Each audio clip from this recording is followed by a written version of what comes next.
It's a great honor to be satirized by the legendary creators of South Park.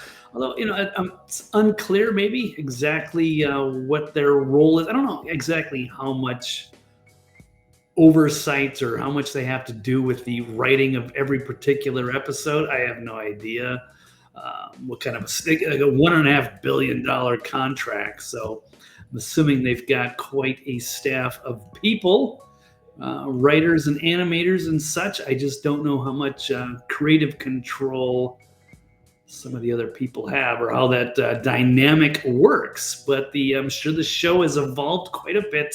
I think it's on season number 27. I thought it was just really a lot of low blow, really going attacking Trump and MAGA, but in a way where it wasn't that funny to me. I don't know. And they've been great on the cultural battles for going on their third decade, I suppose. But I think lately it seems like this is just like angry woke leftists that are bitter and they're lashing out. They have absolutely been soundly defeated. They've lost in the culture war, and now they're just angry. And that just kind of felt like what South Park is. And I'm not saying it's from Trey or Matt or if it's their team, but it seems like they need to, cut a couple of the leftist Karens, maybe hire a couple of other people on the other side just to give the show a little more balance. Like Saturday Night Live, when they had Alec Baldwin do the Trump impersonation. It wasn't funny anymore because it was so mean. They have like a hatred. You got to have like an appreciation for some of the characters that you're satirizing. Otherwise, it just whatever. It's angry, bitter, and it's not funny. Some of the leftists, I guess, are enjoying this because it kind of fuels the fantasy that they want to believe that they're fighting fascism from the crazy orange dictator.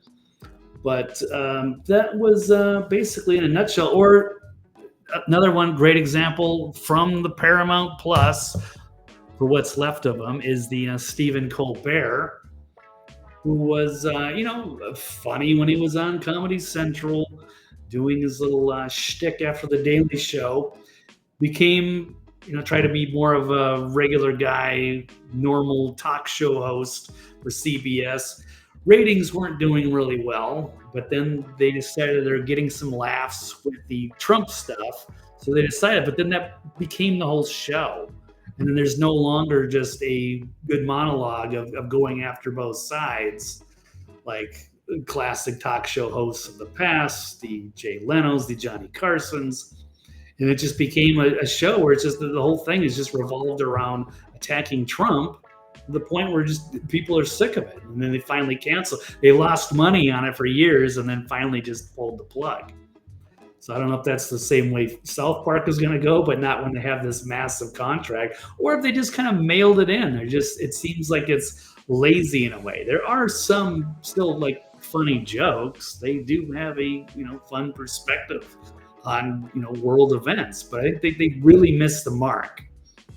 And again, it just seems like it's a bitter thing. It's just having a tantrum. It's below the belt. They went really hard on Trump with his relationship with Satan, and then they went really just over the top against Kristi Noem, which it's fair to criticize. They're doing the ICE raids, they're going after illegal aliens, but I mean, and it's killing dogs and stuff like that. But it's too far. Where they went after her for her looks, even though she's a beautiful woman, but they make it seem like she's just all like propped up with makeup and Botox. Maybe she is, but again, it was they went so hard after her for that.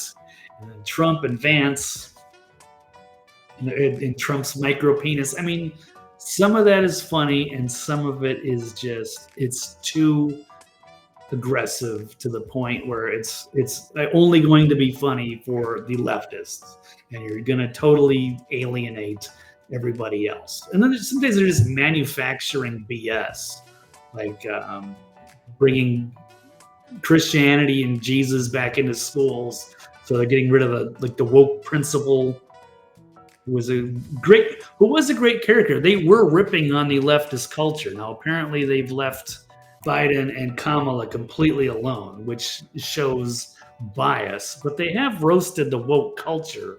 But it just feels like most of their writing team must be, raging woke leftists. So South Park brought war on Trump with brilliant satire. Well, they certainly brought a war. Whether it was brilliant, it was satire. It really not that funny. Sorry, it was a couple chuckles.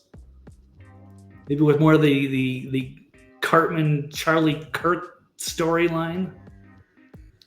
The rest was kind of cringy like Colbert or Alec Baldwin playing Trump, where it's really only going to be funny to the leftists that want to believe that they really are some sort of fascist monsters they can take down